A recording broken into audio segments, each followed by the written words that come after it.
Ladies and gentlemen, welcome back. It's your friend, your boy, your poppy, ClaytonFilpo. And today, look at that stomach. I'm a pretty fit person, but when I'm sitting down, I'm a little fat. Anyway, yeah, here we go. This podcast is going to be dedicated to my dad, and also, check it out, Bob Ross. I think it's relevant for the journey we're about to go on, ladies and gentlemen. We are about to have a journey together. I've got coffee, I've got water. I'm going to take a sip of coffee, one quick sip. I actually stopped drinking pre-workout years ago because I realized, hey, it's probably not a good idea to put all those chemicals in your body every single day when you go to exercise. Like, you're going to do something healthy and you put all those chemicals in. So I'm not saying this is any better, but straight black coffee, I don't know. I got a video on one of my playlists if you'd like to see it. I think it's a nutrition playlist if you'd like to learn about nutrition. All right, so a little blurb about Bob Ross. If you guys did not know, Bob Ross was actually a military training instructor in the Air Force back in the day. And this blurb, here we go. Bob Ross was a medical technician and later served as the first sergeant of the U.S. Air Force Clinic at Eielson Air Force Base, Alaska. He served for 20 years before retiring as a master sergeant. He was also an MTI for their boot camp. You know, he was like a drill instructor.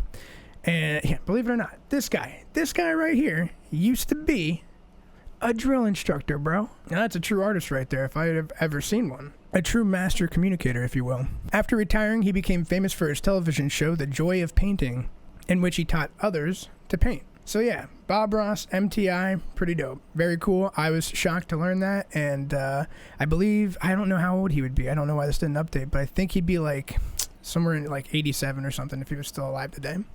I'd have to go fact check it. But, all right, and then I'm going to start off the podcast we're going to go on a journey, okay? We are going to go on a journey during this podcast. If you are brave enough, if you have the mental fortitude to hang around for however long this podcast is, I think you're going to enjoy it. My Clay quote to kick off the day. Telling a kid you need to go to college at 18 so you can get a job is very small thinking if you really think about it. What you're really saying is, you need to go to college when your mind is barely formed so you can be saddled with debt and eternally stuck in a job you don't like at 22 years old. Now, it sounds a little negative, but I was trying to make a point. The current academic university structure in America is fucked up. I would know. I'm a professional in my industry. However, I go to college and I got absolutely I was flabbergasted at how bad it was. Okay, cool. Now, if you want to see a recap of why I feel that way, there's another video. Another podcast episode called College is a Scam. But all right. So there you go. There's my Clay quote to kick it off. You can think about that, mull it over in your head. I'm not trying to say college. I'm not trying to say we shouldn't have doctors. Take your classes, goddammit. Yes, please. Good God. I'm not saying the pilots shouldn't go to pilot school or something. What I am saying is I'm actually encouraging that. I'm encouraging lower barriers for entry into institutions that have all the knowledge, and that's what I'm advocating for. It's not that crazy of an idea when you start to think about it. If that interests you, welcome to the podcast. All right, so to start, in February of this year, 2020, I rewatched one of my favorite YouTube videos of all time called Bo Burnham Performs Art is Dead, okay? That is Bo Burnham Performs Art is Dead in the Green Room HD. It is a clip from a show called The Green Room where Bo Burnham talks about his comedy with Judd Apatow, Mark Maron, Ray Romano, and Gary Shandling. That's a lot of heavy hitters in comedy. If you're familiar, if you guys enjoy comedy, if you enjoy truth-seeking comedians that are really funny, that really resonate with you, that's the crew right there. Check out those gentlemen right there. I'll read them again. Judd Apatow, Mark Maron, Ray Romano, probably my favorite there. And Gary Shandling. There you go. I actually love Gary in this. I never knew about Gary. Somebody somewhere, I don't know how I stumbled upon this, but I've been a big Bo Burnham fan for a long time, and I think you will be too, hopefully, after watching this video. I don't know if we're going to get copyright struck, because again, it's 2020 right now, and it's YouTube, but hopefully, in the future, while you're listening to this to your sweet, futuristic earbuds, or chip implant in the back of your brain, I hope we're on a different platform where the barrier for entry is so low, and everybody loves it so much that the return is there. You love it. You're getting your money's worth. All right, so I'm going to show you guys the entire video in its entirety. It's 3 minutes. I'm challenging you to 3 minutes, okay? This is a clip, and then we're going to discuss afterwards, okay? This is like the ClaytonFilpo freaking book club, but it's even better. It's the internet. So, one, I think this is truly important for you to watch, and two, fuck 2020. Fuck the fair use on YouTube right now. Pardon my French. And I don't care if this gets demonetized. This can get demonetized all goddamn day. I don't care, as long as I don't get kicked off. Okay, I challenge you to stick with me through this whole video. I'll see you back here in 3 minutes. But here's where it gets difficult to explain or understand, is that Bo actually, when he performs, there's a lot of ironic detachment there. There's a lot of, you're not really revealing anything yourself. I never talk about what I really think about on stage directly, because I just don't value what I think at this point about those issues. Well, just really, like, I don't think anyone wants to get up and hear a 20-year-old, like, tell them what they think about how the world works. Would you do me a favor? So I just kind of make jokes. Would you do me a favor? Would you do Art is Dead? Yeah. Because I think that song says everything that I think I'm talking about. Yeah, I'll do that one. Yeah, sure. Oh, he's a prop comic.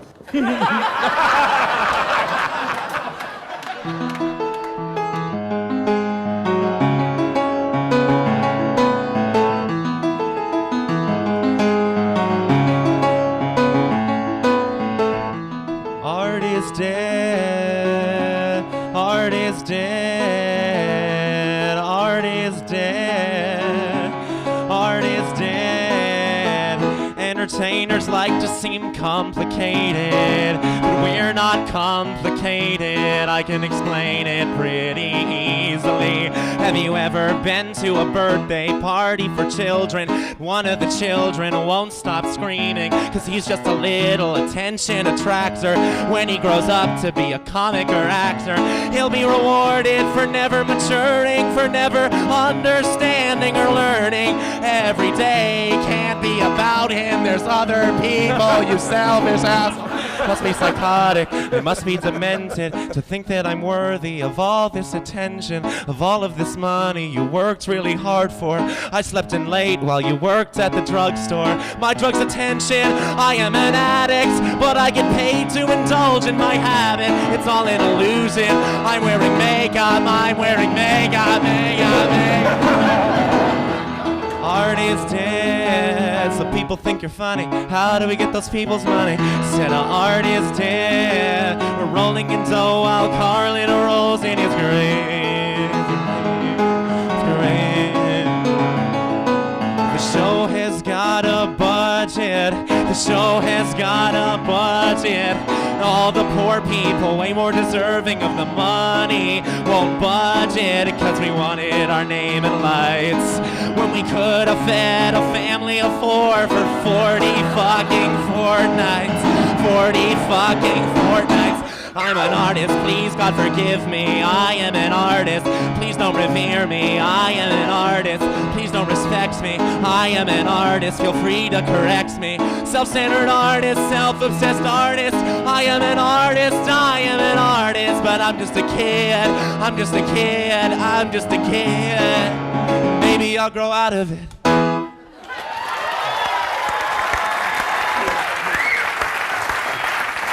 Thank you, man. I think that's kind of interesting from a comic his age. I thought it was cute. And welcome back. All right, I'm glad you guys enjoyed that video, hopefully, or at least made you think a little bit. Okay, if it didn't make you think, watch it one more time. Watch it one more time. All right, so I hope you guys enjoyed it. I wanted to show this video to you guys because it made me ask myself, I wonder if Van Gogh would have created his art if social media had been around when he was alive. If he were indoctrinated into a society where creators valued vanity metrics over the substance of the art they created, would he have been swayed by whimsical criticisms of some online commentators? Okay. So basically, in that quote, I'm wondering to myself, man, this is in February 2020, and I guess I had some gears turning then, because I'm like, yo, if Vincent Van Gogh, right, if he was alive, homie was a dope artist, right? Dope painter. Hey, he was a dope painter. If he were alive today in 2020 or 2019 or 2016 or 2014, would he have been this prolific artist? Would he have done his art anyway? Even though even though if he were to, let's say, post it on TikTok or Twitter or Facebook or Snapchat or YouTube or Instagram or Vimeo, that's even a platform anymore, Flickr. Yeah. So that's where we're at right now. And then I went on Facebook. So I went on my personal Facebook. This is like I love finding those little tiny instances where the only thing that I find value in Facebook right now is its ability to act as a hive mind, and you can make connections when, in my case, Google failed me. I'm out there trying to find a Van Gogh quote because my mind's like, I definitely remember Van Gogh said, I mean, there's tons of Van Gogh quotes, but there was one quote that I remember hearing years back, and I was like, bro, that is prolific. Okay, dope. So, but I couldn't remember it. And it had something to do with the cost, it had something to do with the value of his work not being worth as much in that current time as it would be years later. And I put this little blurb out on my Facebook page, and wouldn't you know it, somebody, somewhere, you know, I think her name's Kylie. Kylie, thank you, high school friend. She says, hey, I know that quote. And I'm like, hot damn, bro, that is so beautiful that somebody out there in my little hive, I try to keep, you know, Facebook's Facebook, so I keep it generally, you know, a close group of friends. And I was like, that's awesome. Somebody in my friend group I could throw that out there, toss it out in the universe, and then they pull it back and they give me the quote. So I was like, great, that's an amazing small win for Facebook. Okay, great. And the quote is from Vincent van Gogh. So my question is, would he make his art today if he lived in 2020, if he was in the age of the Jake Paulers? Okay, so this is Vincent van Gogh.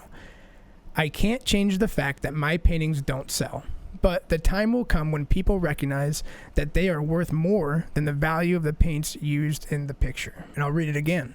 I can't change the fact that my paintings don't sell, but the time will come when people will recognize that they are worth more than the value of the paints used in the picture. Okay. So I was like, that's a really beautiful quote. What he's saying right there is, yo, I had to go down to freaking Michael's down the street, a brick and mortar store. Oh my God, I had to walk all the way over there, take 2 horses and jump a freaking, I don't even know what they use for a locomotive. And I got to Michael's and I made my purchase. Oh my God. And so he probably spent a couple bucks on that paint, right? But nobody will buy his art. This is Vincent van Gogh. This is Vincent van Gogh, bro. Van Gogh. And even in his time, people would not buy his art. But what he's trying to say is, in the future, his art will be worth so much more. Now, what's sad about Van Gogh is, I think he lived in the wrong time. Because he lived in our current time, he very well could today, like he could have been Vincent van Gogh in 2012, right? Poor on the street, nobody willing to buy his work because most people don't even know about it. And then all of a sudden, in his lifetime, his body of work could be worth who knows how much. And it would be dope if Van Gogh could have witnessed that in his lifetime, but unfortunately he didn't get to. But that dude had one serious big boy brain, because he said, I can't change the fact, he was aware of it, he says, I can't change the fact that my paintings don't sell, but the time will come when people will recognize that they are worth more than the value of the paint used in the picture. So he seemed to be a pretty prolific individual, because it seemed like he really believed in himself. That's interesting. And so that really answered my question. Yes, Vincent van Gogh would create his art if social media were around when he was alive. In that quote, he basically is saying something that is directly applicable to today's times. The value of quality work on the internet is not being accurately reflected in the marketplace. Truthful and valuable content is being lost in the noise on YouTube. Therefore, I believe if a company is able to hammer down a fair way of compensating creators while they're earning profits, both, right? The company earns profits and the creator earns profits, that's fair. The entire world as we know it could completely change. If artists, creators, and when someone says artist, I don't even like that. I don't like the term creator. Creator sounds like a god. No, that's what's wrong with everything right now. Influencers today shouldn't have influence. People not all, but a lot of people that are creators shouldn't be looked at or called creators, because that's not really, like, yeah, they're creating, but what are you creating? You're creating garbage. And so yes, Van Gogh would paint that quote, and obviously I think we intrinsically know that because of how prolific he is and all that, or was. But it was just interesting for me to see that connection. And then I was going through other Van Gogh quotes, just because I've got a little monkey brain like that, and I'm like, oh, I see a connection. I like to go down this rabbit hole on the internet. I like to call myself a little internet savant. So yeah, I was like, I see connections being drawn here. And I remembered then back, because it's beautiful again, remember, this started with the hive mind, where I was able to use a shitty communication vehicle like Facebook, lob something out there.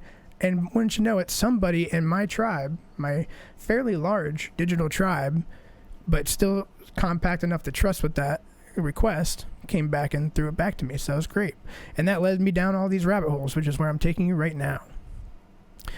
So in the event that I am onto something, I want to remind everyone to create your art with the idea that your content will be valued more in the future than it is in current times. I'll read that again. Create your art with the idea that your content will be valued more in the future than it is in the current times, okay?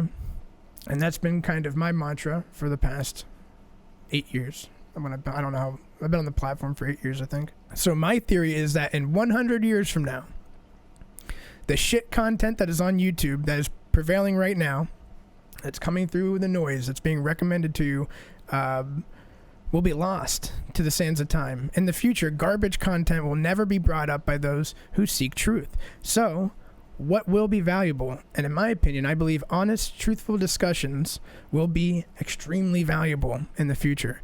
That's where streamers who operated in good faith will have the infinite advantage in the future. These streams are filled with thousands of hours of high-quality audio with beautiful moments and lessons throughout. Also, I want to note that I didn't really have these epiphanies until I was done with my college classes, ironically. Yesterday, I think this was when I wrote the script, which was causing me a ton of unnecessary stress. When stress isn't weighing you down, your best thinking happens. That prompted me to turn on my monkey brain and dive down the Van Gogh rabbit hole. And honestly, he was one of the most woke finger painters in history. That's why I thought it was funny. He wasn't a finger painter. He was dope. Maybe. I didn't really look into Van Gogh's art, which is funny. I looked into his quotes, but now, after this, I'll go into his art. So, Van Gogh quotes and my interpretation. All right, here we go. I'm drawing a great deal and think it's getting better. Vincent Van Gogh, 1881. So I interpret that as, hey, practice makes perfect. He says, I'm drawing and I think I'm getting better. Okay, cool. Good job. Repetition. That's why I have a sign hanging in my room over there. In fact, I'll go get it right now. Hold up. Boom. Create. And I put this up in my room to remind me to create. So I think that I was like, wow, that's a really great quote. Okay, cool. Very simple. I'm drawing a great deal and I think it's getting better. All right, moving on. I now consider myself to be at the beginning of making something serious. Vincent Van Gogh, 1881. Bro, this dude was a quote machine in 1881. He was like every other month. And I said, this quote reminds me when I get this extreme curiosity about a topic and then I literally can't sleep till I research it, start aggregating the facts. Right? So I'm researching. I'm like, oh, dude, so interesting. Down this rabbit hole. And then I start aggregating the facts inside of like a Word doc, something that's easy to switch thoughts between. If you're on your mobile phone, if you're on your damn iPad, if you're on whatever you're on, you can update your thoughts or add to them. And ordering my thoughts. I think it's very important to write down ideas, and Google Docs has made it easier than ever to effortlessly record your thoughts on your phone or computer. The next quote by Van Gogh. Occasionally, in times of worry, I've longed to be stylish, but on second thought, I say no. Just let me be myself and express rough yet true things with rough workmanship. Van Gogh, 2 days after the last one, probably 1882, yeah. So again, I'll read that back to you, let you digest it. Occasionally, in times of worry, when things are worrisome, okay? I've longed to be stylish, but on second thought, in retrospect, he's saying, I'm glad I was myself, and you need to express rough yet true things with rough workmanship. So he's saying you need to pair, true and honest discourse, rough feedback with, I think your actions is what he's trying to say there. You need to actually put in the work as well. So there you go. And I can, bring this back into modern times, or at least for me, think about a fad that's happening right now. If you're in middle school or high school, or if you're in college, or if you're even an adult, look at something that you just do not understand. You're like, okay, in 1 year, this is, not all things are like this because there are disruptive technologies, but you can identify fads pretty quickly, especially in like fashion. And for me growing up, it was Heelys, and Heelys were these like shoes. They honestly looked like crappy shoes in my opinion too, but they had wheels bolted to the bottom, you know what I'm saying? Flick them out. So you can look up what Heelys are and you'll see how ridiculous it is. And it says, this is what I wrote down. Heelys were the dopest shoe in the entire world in middle school. They were like Skechers shoes with wheels on them. Basically rollerblades, but far more likely to break your ankles. So it's not like rollerblades, bro. Old school, you got leg support, you got ankle support, but some brainiacs in the boardroom at Skechers or whatever the hell, Heelys, you know, dreamed this marketing brain blast up, and honestly, it worked really well. At first, everyone wanted a pair, but within a few months, they turned into a joke, and anyone who bought them for Christmas were now too ashamed to wear their sweet, sweet Heelys to the mall. So that's a true story. They were the coolest thing you'd ever see in your life. You'd swear you want them. Beg your mom and dad for them. Oh, mom, dad, please, can I have my Heelys? And then a month later, you're like, bro, you're wearing Heelys, dog? Oh, my God. There you go. Thought that was a good quote, and I thought about that again because Van Gogh's over there saying, yo man, I always wanted to be stylish, but when I look back, I'm glad I wasn't stylish, because if you were stylish over the past 8 years and you did whatever the trend was, aka go by the YouTube algorithm and sell your soul and be a dick, bruh, that ain't a long-term game, son, and you a fad. So there you go. Next quote. I'll start with small things. That's Vincent van Gogh, August 5th, 1882. The quote machine. I'll start with small things. So I believe he's saying creating art when you only have a few subscribers or no subscribers. How many subscribers would it take for you to give a fuck? Like if you put your content out and you had 1 subscriber, would you be like, hell yeah, dude, I got 1 subscriber. He's finally getting the message I'm trying to put out. Or would you be like, man, I only have 15 subscribers. I only have 1,000 friends. I've only got 10,000 subscribers. I've only got 50,000 subscribers. And then when you have 50,000 subscribers like I currently do, and you go through a couple of years of doing something different every time and enjoying yourself and, you know, trying to remain as truthful as possible as you possibly can to yourself, even with the times being crazy, hey, that's a beautiful quote. I'll start with small things. You can do other things. So many people get pigeonholed on YouTube because they subscribe to some dumb thing, or not dumb, but like one thing, they exhaust it. And I never wanted to be exhaustive. I always wanted to have fresh new content. In fact, there's a reality right now where the viewer that this is intended for might not even be born yet. That's crazy, right? Keep that in mind. Next, big brain. Van Gogh quote. He said, I long so much to make beautiful things, but beautiful things require effort and disappointment and perseverance. So he wants to create. Oh, I want to create. I think he's being sarcastic here. It's hard to tell because it's text and you can't derive a lot of information from that.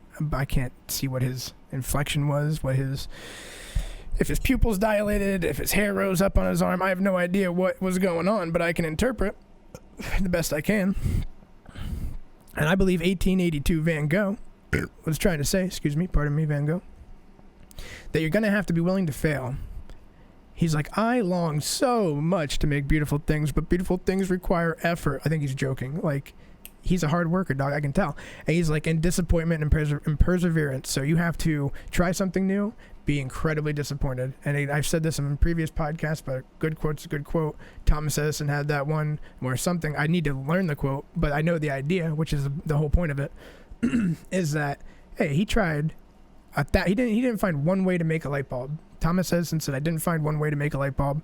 I found, 1,000 ways not to. Because he's trying new shit, right? Over and over again. And then he knew when to quit. He was like, okay, all right, this one didn't work. Try something else. That's an art in itself. So you have to be willing to fail. Next quote. One must spoil as many canvases as one succeeds with. All right. So you have to be willing to fail a lot. That's what he's saying. You have to be willing to fail a lot. So if you're a painter, your boy Bob Ross over here, he didn't one day walk up to the canvas and go, dip his hand in the paint and go, and it come out beautiful. Nah, he was trying all sorts of different stuff, right? And I'm sure what's dope about Bob is, that era's Van Gogh, if you will. He was able to communicate to kids, which was really cool, and adults alike, and take them through a little journey of them getting better at painting. That's pretty cool. I bet you Van Gogh would have really loved the TV if he had one. Well, he probably would have actually hated it because he's smart, but he also would have found a way to work with it. So you have to be willing to fail a lot. Next quote. For the great doesn't happen through impulse alone and in succession of little things that are brought together. So what he's saying is pure motivation or willpower will only take you so far. He said, for the great doesn't happen through impulse alone. My expansion on that thought would be, or what he might mean today is preparation, right? Your ability to prepare and time are very important. So I remember growing up in middle school, we would have the gym room, and for a bunch of like 7th grade middle schoolers, hey, that was a really good thing to run into, is the gym room for sure. And I've got a military playlist about that as well. Not military, I see it's synonymous. I just have a playlist that's I think it's just working out. I think one's workout and one's nutrition. I don't know, man, something like that. And you're probably like, what am I gonna take? I mean, I'm wearing a loose fitting shirt, dog. I'm pretty darn fit, but I ebb and flow. That's the other thing. When I was a kid, 300 pounds. When I was, lost weight to join the Marine Corps, shave off a couple hundred, right? And then you ebb and flow, okay? As long as it depends on your health. I've got a whole nother podcast as well, where you can find out that, hey, just because you started trying to lose weight doesn't mean you have to quit. Try again. It's nothing to be ashamed of. I guess that's a good message to reiterate. But yeah, for the great doesn't happen through impulse alone, pure motivation. Can't go very far in just that. There was a quote that's why I went on the tangent about football. There was a quote above the door that said, luck is preparation plus opportunity, right? So if you prepare and then the time comes when you're needed, all of a sudden you're lucky, apparently. Well, I don't believe in that, so there you go. Or I don't believe in luck, but you can pull the curtain back on luck a little bit there and you get a little insight. Next quote. I've never felt a desire, and I don't believe I ever shall, to bring the public to my work. A certain popularity seems to me the least desirable of things. Okay, 1882, Van Gogh. So I believe if he were alive today, he would say algorithms are already messed up. YouTube algorithms, Facebook algorithms, Twitter algorithms, and shitty content is being incentivized right now on social media as a result of what these algorithms find valuable. You also have to factor in the idea that people may not understand the value of your work at that moment. Okay, so the algorithms are shitty. Everything's gamed against you. And if you're looking for your metric of success is how many views you get in the first couple hours of you posting, that can lead you astray. And that could dictate what content you make in the future. So it's nothing wrong trying new things to game the system. But my argument is the system shouldn't need gamed. So there you go. But unfortunately, you're going to find a lot of folks here very soon, I think, that we all have found that they were making shit content and that's why they were getting by. I could be wrong, but that's maybe my more optimistic thought. So you have to factor in the idea that people may not understand the value of your work in that moment. Like in Bo Burnham, like we watched earlier, just to get this thing rolling. Okay. All those comedians, they're kind of discounting him, right? They're like kind of talking shit. This young gun over here. But Bo can run mental laps around those guys. And they realize his genius within 2 minutes from a song. That's my argument. Next quote. It is only too true that a lot of artists are mentally ill. It's a life of which, to put it mildly, makes one an outsider. I'm all right when I completely immerse myself in work, but I'll always remain half crazy. Vincent van Gogh. It is only too true that a lot of artists are mentally ill. I believe he's saying here, hey, we're a little messed up. I don't think he's saying mentally ill like you need to go download an app and go see a therapist, but that probably would have helped. But also, he's like, hey, artists are a little crazy. Okay. My note that I made is there seems to be a certain amount of self-torment that is inherent in great artists and creators that adds to their genius while simultaneously affecting their mental health. I think that's, I'm just interpreting what he's saying, but I think what he's trying to say is artists are a little crazy. You got to be a little tormented to make shit, right? You have to have something in the back of your head turning that's bugging you, right? You have to have a motivation kind of. And that's all he's saying, that I know my little bit of crazy is I have the ability, for whatever reason, that if I find something interesting, I will know everything about it, or I will try to. I just found that interesting. Next quote. If you hear a voice with you saying you are not a painter, then by all means paint, and that voice will be silenced. Our boy Van Gogh is trying to tell you guys, if you hear a voice saying you ain't a painter, hey, turn on some Bobby Ross and get painting, right? Create. And so I wrote down the importance of writing down ideas. That's one way that I create. I write down my ideas all the time. Pencil and paper. But I found I've completely skipped the pencil and paper. I've gone straight to Google Docs. It's the way to be. I mean, there's no better way. Turn on two-factor authentication, do all that good stuff, and it's a lovely idea farm that you can just stick them in there. Google Doc makes it easier than ever, and you can update it from your phone. So what bigger point am I trying to drive home with this big, long, crazy podcast? Well, I'm trying to drive a point home about the future value of YouTube content and internet content in general. I think we're going to discover the true value of good content very soon. And to bring this full circle, and even if we don't find it out very soon, with Van Gogh's big brain thinking, maybe have 100 years, consider that as well, if it'll be relevant. All right, so to bring this whole podcast full circle real quick, we kicked the podcast off. We said, hey, Bo Burnham, go watch it. Art is dead. And he has a conversation. He performs for a room full of people, but also America's favorite comedians from the 90s, and even earlier. Bo had an amazing performance. In fact, it seemed like he was a little more passionate than usual. Like he was truly disgusted. When I watch Bo perform that specific performance, and you go on YouTube or whatever, the good search vessel is at the time of you watching this, and there's other performances where Bo is Bo, He's a great actor. He's a phenomenal emulator. But in that one specifically, when he was getting kind of shit-talked, I think he felt like the underdog there, maybe. He had some extra oomph in it, you know what I'm saying? And there's a 2-year-old YouTube comment by a user named The Confused Vampire, and this person makes a great point. They said, anyone noticed that he changed the lyrics to use they at the others? The song goes, I wanted my name in lights, all right, for effect there. But he actually said, he looks over at him, he goes, we wanted our name in lights. And he really seemed to want to put as much fury and disgust in this as possible, and I don't blame him. That's what she's saying.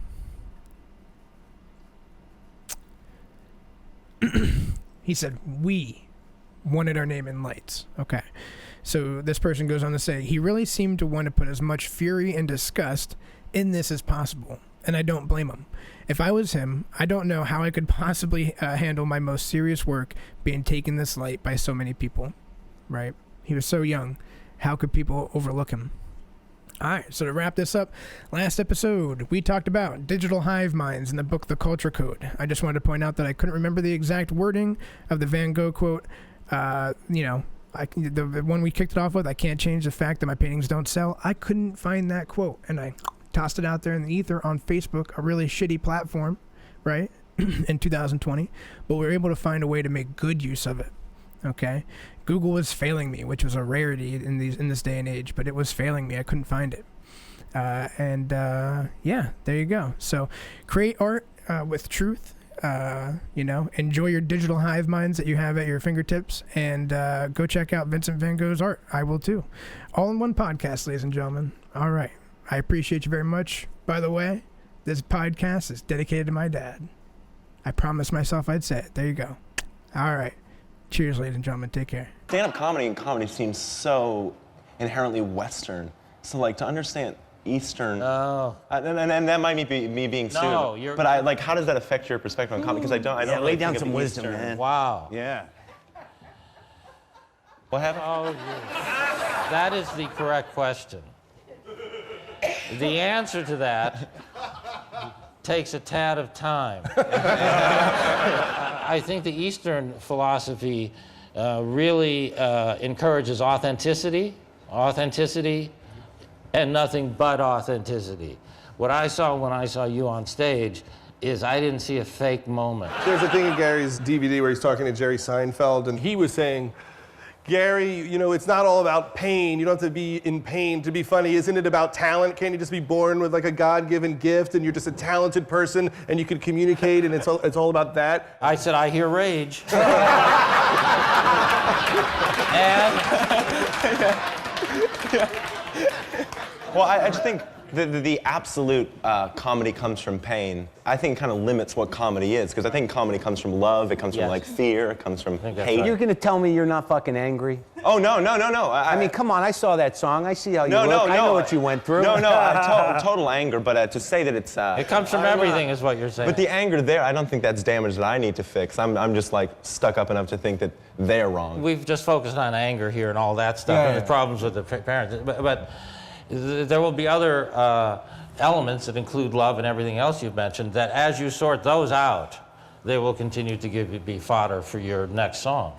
Right. That's all. It's whatever you sort out. Yeah. Just that absolute comedy. But someone who isn't sorting out that stuff within them. Are we meeting here again next week? Yes.